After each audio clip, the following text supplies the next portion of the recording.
জবিতে ছাত্রদলের হামলায় কয়েকজন জোকসু নেতা আহত, রোকেয়া বিশ্ববিদ্যালয়ে ১৪৪ ধারা। হাসিনার বক্তব্য প্রচার করলে ব্যবস্থা নেবে সরকার, জানালেন প্রধানমন্ত্রীর তথ্য উপদেষ্টা। জুলাইকে ভুলিয়ে দেওয়ার মতো কিছু হলে তছনছ করে দেব, হুঁশিয়ারি বিরোধী দলীয় নেতার। ইসরায়েল থেকে অস্ত্র কেনার গোপন নথি ফাঁস, আলোচনায় ছিল আমিরাত।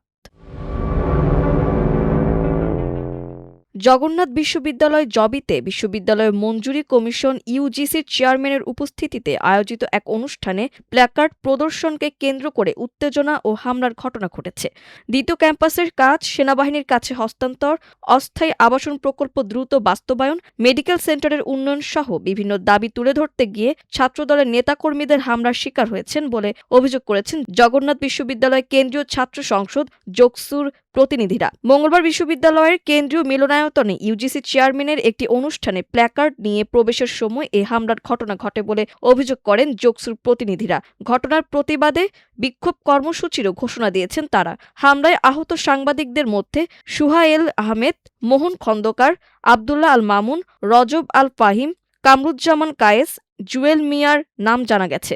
পরিস্থিতি সামাল দিতে গিয়ে ম্যানেজমেন্ট বিভাগের শিক্ষক ডক্টর রিফাত হাসান আহত হয়েছেন বলেও সংশ্লিষ্টরা জানিয়েছেন। এছাড়া হামলার ঘটনায় জোকসু ভিপি মোহাম্মদ রিয়াজুল ইসলাম, জিএস আব্দুল হালিম আরিফ, এজিএস মাসুদ রানা, আইন বিষয়ক সম্পাদক ফারুক এবং সদস্য আবদুল্লাহ আল ফারুক আহত হয়েছেন। এছাড়া জবি শাখা ছাত্র শক্তির সভাপতি শাহিন মিয়া, সাধারণ সম্পাদক ফেরদৌস শেখ, সমাজতান্ত্রিক ছাত্র ফ্রন্ট জবি শাখার সভাপতি ইভান তাহসিব, কয়েকজন শিক্ষক সহ অন্তত ২০ জন আহত হয়েছেন বলে জানা গেছে। প্রত্যক্ষদর্শীদের দাবি, সংঘর্ষের এক পর্যায়ে জোকসুর জিএস আব্দুল আলিম আরিফ এবং জবি শাখা ছাত্র শিবিরের সভাপতিকে মারধর করা হয়। সামাজিক যোগাযোগ মাধ্যমে ছড়িয়ে পড়া কয়েকটি ভিডিওতে তাদের রক্তাক্ত অবস্থায় হেঁটে যেতে দেখা যায়। এ সময় সামনের সারিতেই জবি ছাত্রদলের আহ্বায়ক ও সদস্য সচিব সহ অন্যান্য নেতাদের দেখা গেছে।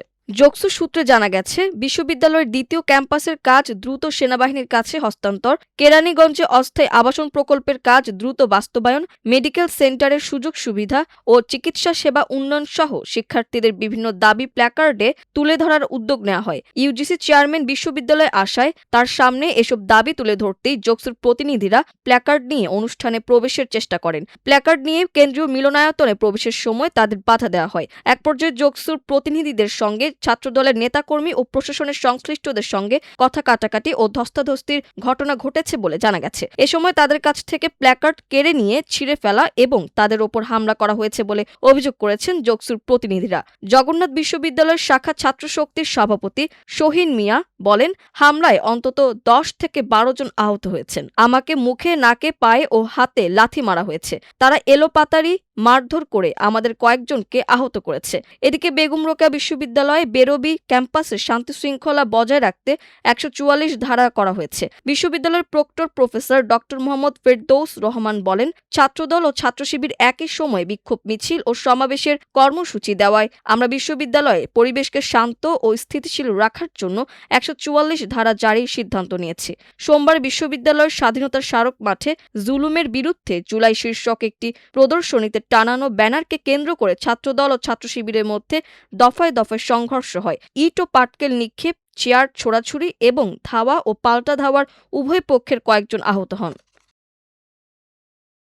আদালতের নির্দেশনা থাকা সত্ত্বেও যদি কোনো গণমাধ্যম আগাম ঘোষণা দিয়ে শেখ হাসিনার বক্তব্য প্রচার বা সম্প্রচারের খবর প্রকাশ করে, তাহলে তা আদালতের রায়ের লঙ্ঘন হিসেবে বিবেচিত হবে এবং এ বিষয়ে সরকার প্রয়োজনীয় ব্যবস্থা নেবে বলে জানিয়েছেন প্রধানমন্ত্রীর তথ্য ও সম্প্রচার বিষয়ক উপদেষ্টা ডাক্তার জাহিদুর রহমান। সরকারের বিভিন্ন কার্যক্রমের অগ্রগতি নিয়ে মঙ্গলবার সচিবালয়ে আয়োজিত এক সংবাদ সম্মেলনে সাংবাদিকদের প্রশ্নের উত্তরে তিনি একথা বলেন। ডাক্তার জাহিদুর রহমান বলেন, আগেও এ বিষয়ে সরকার গণমাধ্যমের জন্য সতর্কতামূলক নির্দেশনা দিয়েছিল। যদি কেউ আগাম প্রচার করে যে শেখ হাসিনা বক্তব্য দেবেন এবং সেটি প্রকাশ বা সম্প্রচার করে, তবে সেটি আদালতের আদেশ অমান্য করার শামিল হবে। তিনি বলেন, আমরা আবারও সবাইকে স্মরণ করিয়ে দেব, কেউ যেন এ ধরনের কাজ না করেন। আদালতের নির্দেশনা মানা প্রত্যেক ব্যক্তি ও প্রতিষ্ঠানের দায়িত্ব। সরকারের কাজ হলো আদালতের সিদ্ধান্ত বাস্তবায়ন নিশ্চিত করা। তিনি ব্যক্তিগত মতামত তুলে ধরে বলেন, আদালতের আদেশ না থাকলে শেখ হাসিনার বক্তব্য প্রচারে বাধা দেওয়া ঠিক হতো না। কেউ যদি আদালতের এই আদেশের সঙ্গে একমত না হন, তাহলে তিনি আদালতেই গিয়ে সেই রায় চ্যালেঞ্জ করতে পারেন। কিন্তু যতক্ষণ পর্যন্ত আদালতের আদেশ বহাল থাকবে, ততক্ষণ সেটি সবাইকে মেনে চলতে হবে। সাবেক আইজিপি বেনজির আহমেদ বৃহস্পতিবার জামিন পাওয়ার তথ্য সরকার ২-৩ দিন পর জানল কেন? একজন সাংবাদিকের এমন প্রশ্নের উত্তরে প্রধানমন্ত্রীর এই উপদেষ্টা বলেন, এ বিষয়ে তিনি নিশ্চিত নন এবং তাৎক্ষণিকভাবে কোনো ব্যাখ্যা দিতে পারছেন না। তিনি বলেন, আমি বিষয়টি স্বরাষ্ট্রমন্ত্রীর কাছে পৌঁছে দেব এবং তার সঙ্গে কথা বলব। কেন এ ধরনের গ্যাপ হয়েছে সেটি খতিয়ে দেখা হবে। জাতীয় সংসদের বিরোধী দলীয় নেতা ও জামায়াতে ইসলামীর আমির ডা. শফিকুর রহমান বলেছেন, জুলাইকে ভুলিয়ে দেওয়ার মতো কিছু হয়ে থাকলে দেশবাসীকে সঙ্গে নিয়ে তা তছনছ করে দেওয়া হবে। জীবন তো একটাই, সেই জীবন জাতির জন্য উৎসর্গ হোক। এই ইস্যুতে বৃদ্ধ আর যুবক একাকার। মঙ্গলবার সকালে রাজধানীর সিরডাপ আন্তর্জাতিক সম্মেলন কেন্দ্রে one initiative research and development আয়োজিত আজাদী সংগ্রামের পটভূমিতে জুলাই বিপ্লব ২০২৪ বইয়ের মোড়ক উন্মোচন ও প্রকাশনা উৎসবে প্রধান অতিথির বক্তব্যে তিনি এসব কথা বলেন। তিনি বলেন, জুলাই ইস্যু ভুলিয়ে দেওয়ার জন্য আমাদের অনেক লোপটোপ প্রস্তাব, অনেক কিছু দেওয়া হচ্ছে। আমাদের সোজাসাপটা কথা, জনগণের রায় মানতে হবে। আমাদের কোনো রায় নেই, এর বাইরে আমরা যাব না, যাওয়ার কোনো সুযোগ নেই। আমরা জাতির সঙ্গে বিশ্বাসঘাতকতা করতে চাই না। ২৪শে জুলাই আন্দোলনে যার যে অবদান আছে তা সঠিকভাবে তুলে ধরার জন্য সংশ্লিষ্টদের আহ্বান জানিয়ে বিরোধী দলীয় নেতা বলেন, ৭১-এ একজন নিষ্পাপ মানুষও যদি মারা যায়, সেটার জন্য আমরা গোটা জাতির দুঃখ কষ্ট পাই। কিন্তু আফসোস, ৫৫ বছর চলে গেলেও মুক্তিযোদ্ধা ও শহীদদের সঠিক তালিকা তৈরি হয়নি। সঠিক বেঠিক হলেও মুক্তিযোদ্ধাদের একটি তালিকা আছে, কিন্তু শহীদ মুক্তিযোদ্ধাদের কোনো তালিকা নেই। আমি শুনেছি ৬৫৫ জন ভাতা পান। আমরা এত লাখ বলছি, কিন্তু সেটা তো রেকর্ড হচ্ছে না। এটা তো সরকারের দায়িত্ব। এতগুলো সরকার এলো গেল, সবাই দাবি করেন আমরা মুক্তিযুদ্ধে স্টেকহোল্ডারদের আমরা সম্মান করি, কিন্তু এই গুরুত্বপূর্ণ কাজটা করছেন না কেন? এটা করেন, ইতিহাসটা উঠে আসুক, ওই ফ্যামিলিটা গ্লোরিফাই হোক, শহীদদের আত্মা শান্তি পাক। ৭১-এর মতো ২৪ যেন হারিয়ে না যায়, সেজন্য এই বই প্রকাশের উদ্যোগের জন্য মোবারকবাদ জানাই। ইসরায়েলের কাছ থেকে উন্নত সামরিক প্রযুক্তি ও অস্ত্র কেনার জন্য সংযুক্ত আরব আমিরাত গোপন আলোচনা চালিয়েছিল বলে ফাঁস হওয়া কিছু নথিতে দাবি করা হয়েছে। ইসরায়েলি সংবাদ মাধ্যম হারেটস ও ড্রপ সাইট নিউজ প্রকাশিত ইমেইলের বরাতে জানা গেছে, ২০২১ সাল থেকে ২০২৩ সালের শুরুর দিক পর্যন্ত ইসরায়েলের বৃহত্তম প্রতিরক্ষা প্রতিষ্ঠান এলবিট সিস্টেমস এবং ইউএইর মধ্যে হারমিস 900 ড্রোন, স্কাই আই নজরদারি ব্যবস্থা, প্রশিক্ষণ ও লজিস্টিক সহায়তা নিয়ে আলোচনা চলছিল। প্রতিবেদন অনুযায়ী ২০২২ সালের জানুয়ারিতে ইয়েমেনের হুতিদের ক্ষেপণাস্ত্র ও ড্রোন হামলায় আবুধাবি লক্ষ্যবস্তু হওয়ার পর এই অস্ত্র চুক্তিকে জরুরি হিসেবে বিবেচনা করা হয়। প্রাথমিকভাবে চুক্তির মূল্য ধরা হয়েছিল $১৫৪ মিলিয়ন, যা পরে অতিরিক্ত প্রযুক্তি যুক্ত হওয়ায় বেড়ে $২২৫ মিলিয়ন পৌঁছায়। তবে শেষ পর্যন্ত ড্রোনগুলো সরবরাহ করা হয়েছিল কিনা তা নথিতে স্পষ্ট নয়। ফাঁস হওয়া ইমেইলগুলো সংগ্রহ করেছে হান্দালা নামের একটি হ্যাকিং গোষ্ঠী। তাদের সঙ্গে ইরানের সম্ভাব্য সম্পর্কের দাবি থাকলেও প্রকাশিত নথিগুলো সংশ্লিষ্ট সংবাদ মাধ্যম যাচাই করেছে বলে জানানো হয়েছে।